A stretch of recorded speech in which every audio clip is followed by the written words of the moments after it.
Welcome to another edition of Common Algebra. We are continuing our study of trigonometry.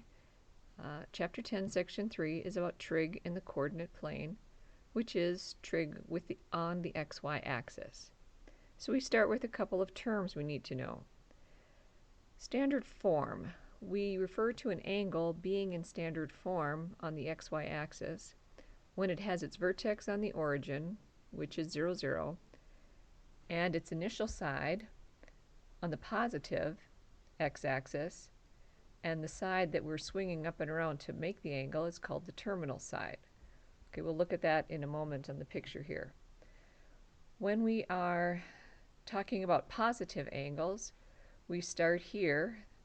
This is the initial side, and we count the positive degrees when we're going up and around. So instead of referring to it as counterclockwise, I think of it as going up. So like this would be approximately a 130 degree angle. Here's the initial side, positive 130 degrees up and around, and this side is the terminal side. Here, if we're going down, refer to that as a clockwise rotation. Again, starting here at the initial side, and if I was going to go down negative, let's just say negative 100 degrees, swinging this down and around, putting the terminal side about there. The next term to discuss is coterminal angles. And these are two angles in standard position that have the same terminal side. One is positive and one is negative. So on the diagram here, I have drawn a 140 degree angle, positive 140, and if I were to come back here to the initial side and put on this same xy axis a negative 220 degrees, this would be coming down and around negative 220, we would end up with the same terminal side. So these two measurements add up to 360, and they are called coterminal.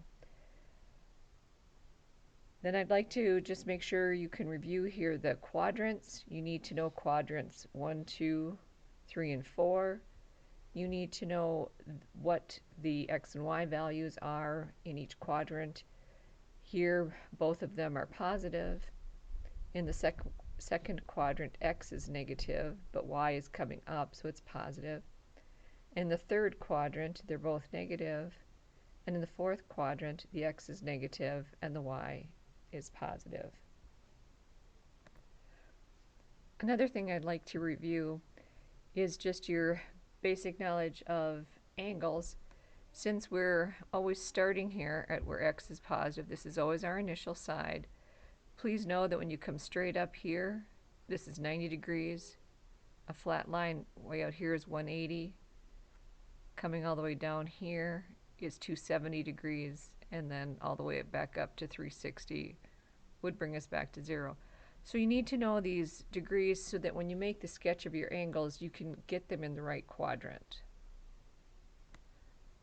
Now let's look at what an example could be like on your homework assignment.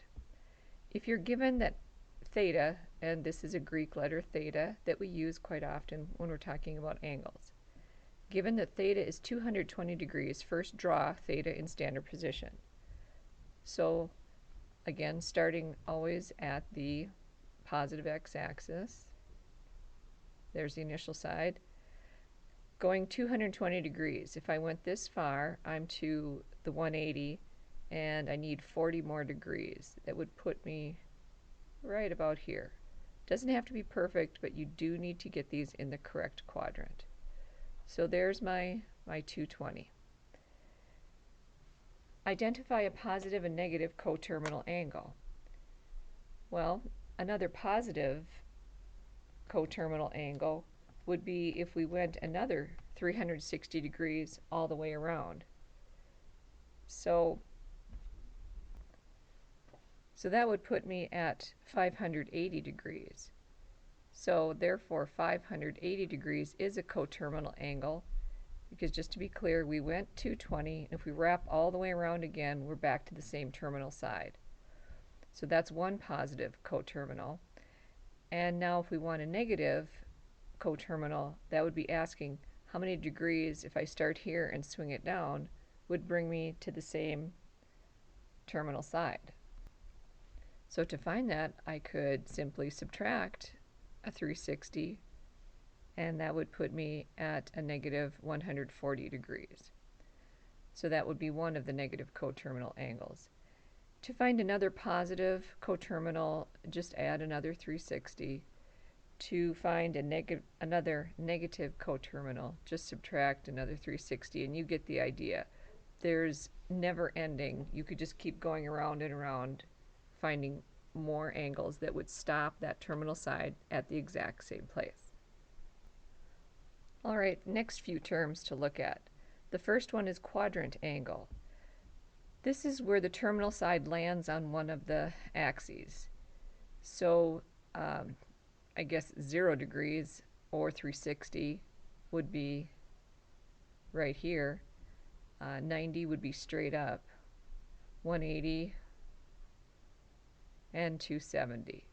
Now these are going to present some challenging issues for us when we're going to be doing the trigonometry at these angles, because you'll notice on these axes either the x or the y coordinate is 0, and so if we're going to try to do a trig ratio and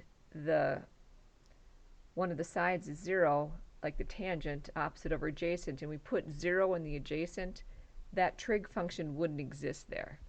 So for today, just know what a quadrant angle is, that it lands on one of either the x or y axis, and this is just a heads up that it's going to give us some issues later. The next term here, a reference angle.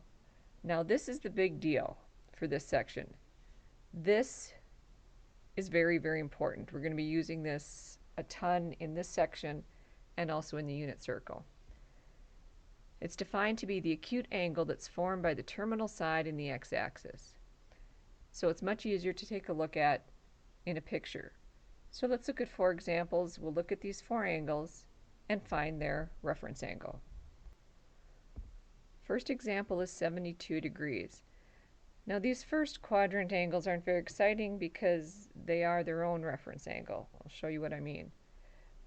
Drawing in approximately a 72 degree angle, there's 72, and the reference angle would be from the terminal side down to the x-axis as close as we can, and this is from the closest x-axis to that side.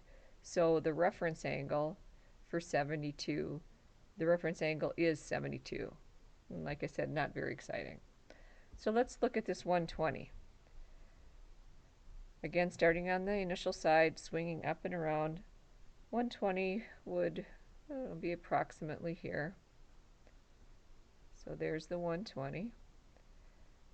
But now this side, this time, we're on the other side here. To get the closest to get to the x-axis would be from here to there. So that is the reference angle for 120. So in this case, we would take 180 minus 120 and get 60. So here the reference angle is 60 degrees. Next angle to look at is 225. So starting here, coming all the way around, that's 180. So I would just have my calc handy and do 225 minus 180, and we would see that there's 45 degrees left. So to try to draw this as accurately as I can. So there's the theta in this case, 220. And then the reference angle, the closest way to get back to the x-axis is right here. So that is my reference angle. And this time it would be 45 degrees. Next one is 330. Starting here, all the way around, almost to 360, but there would be 30 degrees left. So there's the 330. And the reference angle, small one, right in here, would be 30 degrees.